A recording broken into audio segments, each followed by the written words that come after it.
Lights. Yeah, that's what, yeah, red light means go. And red means go in this world. So I just gotta let you know that the room's being audio and video recorded. No problem. Alright.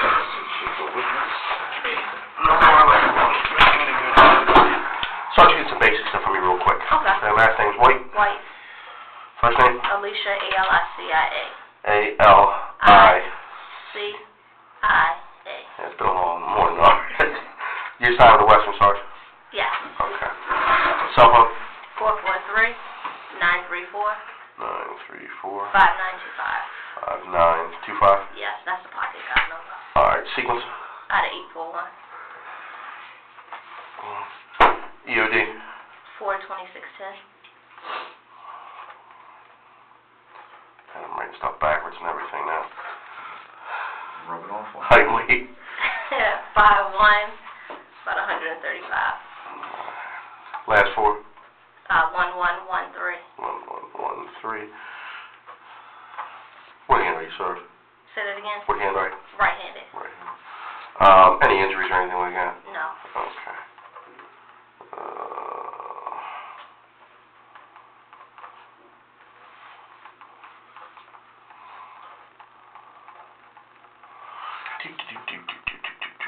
Where are you working today, Sarge?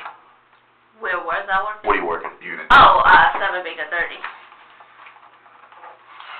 Alright, Sarge. In your own words, if you could, just take us back, your involvement with this investigation.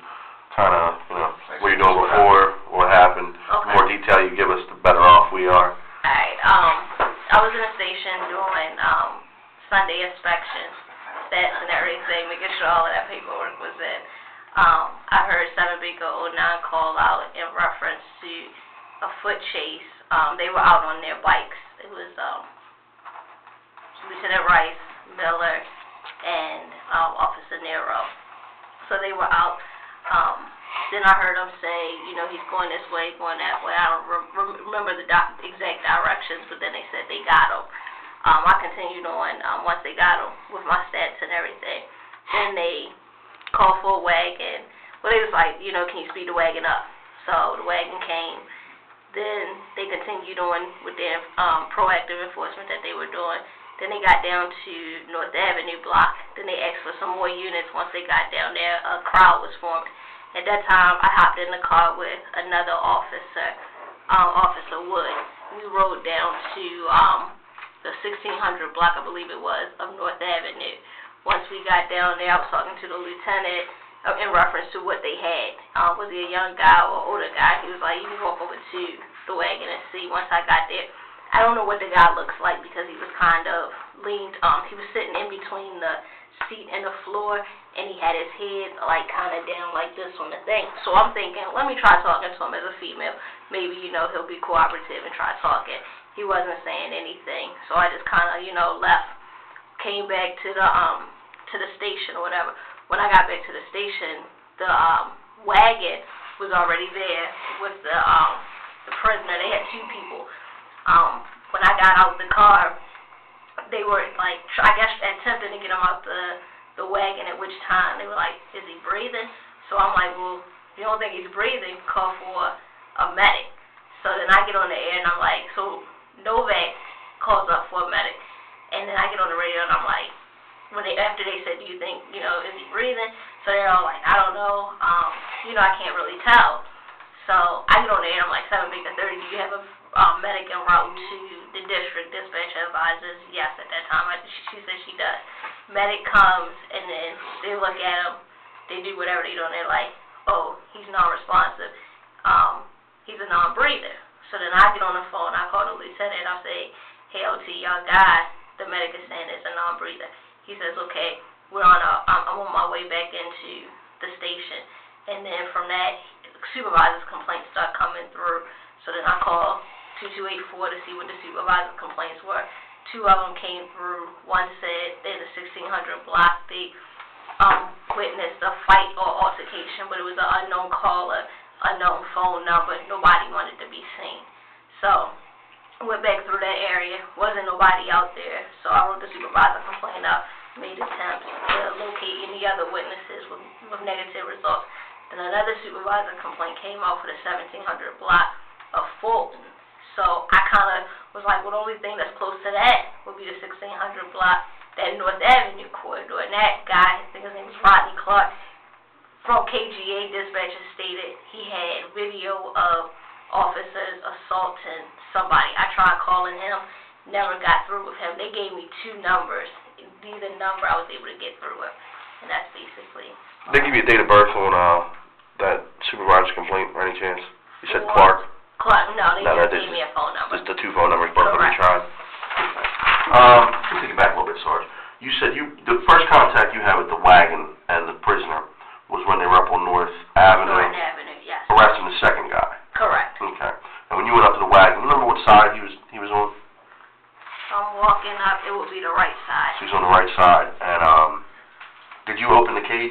No, it was already open. So you just looked through like the grate? No, they had already had the back part open. Okay, so it's wide open. You're looking. You got a clear, unobstructed view of him, and he's sitting on the floor. Yeah, he's sitting like this is the seat of the wagon, and then this is like the wall of the wagon. He's sitting in between, and he's kind of like leaned over like this.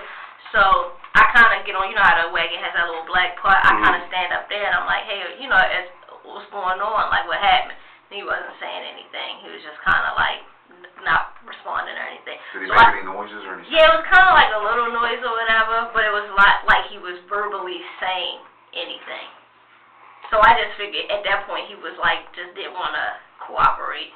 Could you see if he was, it's going to be a weird question to answer, but could you see if he was breathing? Yeah, he was breathing. Did he have his eyes open or closed? Could you tell? I didn't see his face at all. Okay. And he had his head like on the bench kind of? Yeah, kind of leaned down like this. On the bench. On the bench. Was he in the middle of the wagon, front of the wagon, back of the wagon? More so kind of like towards the front, not so much to the back. But at that point, there was no red flags were coming up. Nothing was giving you cause to say, let's get a medic for him now? No. Okay. And that's the only contact you had with him? Correct. The only thing that they kept saying, and I'm the type, like, I mean, they always like, well, he just has jailitis. You know, that was kind of the words that they use. Like, he just has jailitis. He doesn't want to go to jail.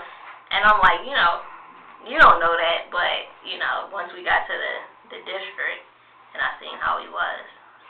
So when you get to the district, they had already had him out of the wagon? No, he was still in the wagon. So when you get there, who was all there? It was Officer Goodson, Officer Porter, who followed the medic down, and Officer Novak. And did they go up and take him out of the wagon? They didn't take him out of the wagon. Officer Novak got up there, was trying to see if he could feel anything. And he was like, I don't feel anything, but I don't know anything about, you know, and then he asked, I believe it was Porter, if he could, like, hold him up a little bit. Well, I guess he, like, checked to see if he was breathing. And this is all going on in the back of the wagon? Correct. Okay. And then, I guess at some point... Because they wanted to take him out, and I was like, no, just let the medic come, you know, and look at him before, you know, you move him and all this other stuff. Okay. So he was still in that seated position, laying back at this point, what? At that point, he was kind of like, because they had him kind of sitting back like this, and he was like foaming, not foaming, but like drooling more so out of his mouth. That's when I kind of was like, something else is like wrong, because I don't see this guy acting out like this. So. Well, you go. Now, when you went up and had the contact with the wagon up on North Avenue, did the supervisor's complaints come out yet, or was this later on you The supervisor complaints had already came out. Okay, okay. Did you speak with Lieutenant Rice on the scene? On North Avenue? Yes. What was That's when I asked him, I was like, what do y'all have or whatever. I said, he's like, oh, just jail, kind of like jailitis or whatever. And I'm like, is he a young guy or an older guy? And that's when he was like, I mean, he's over there in the wagon, you can walk over there and kind of see. Did you notice any visible injuries on him? No. On who? The suspect at North Avenue. Did he look like he was in distress, like sweating? Like I said, I couldn't see his face by the way that he was like leaned down. I couldn't even tell you what he looked like. Okay. No, I don't have any questions. Sarge, at any point, did you witness any officers tase the suspect? No. Did you witness any officer do anything out of the ordinary? No. Any officer use any kind of excessive force? No. Any force at all? No. Okay. Because I wasn't even down there to even say just getting you. Did you hear about taser? Did any officer say talking about tasering or hear anything about them deploying their taser? No, I didn't hear anything. No. Okay. I have no further questions. No, I have no further questions. All right. Sarge, thank you very much. No problem. That is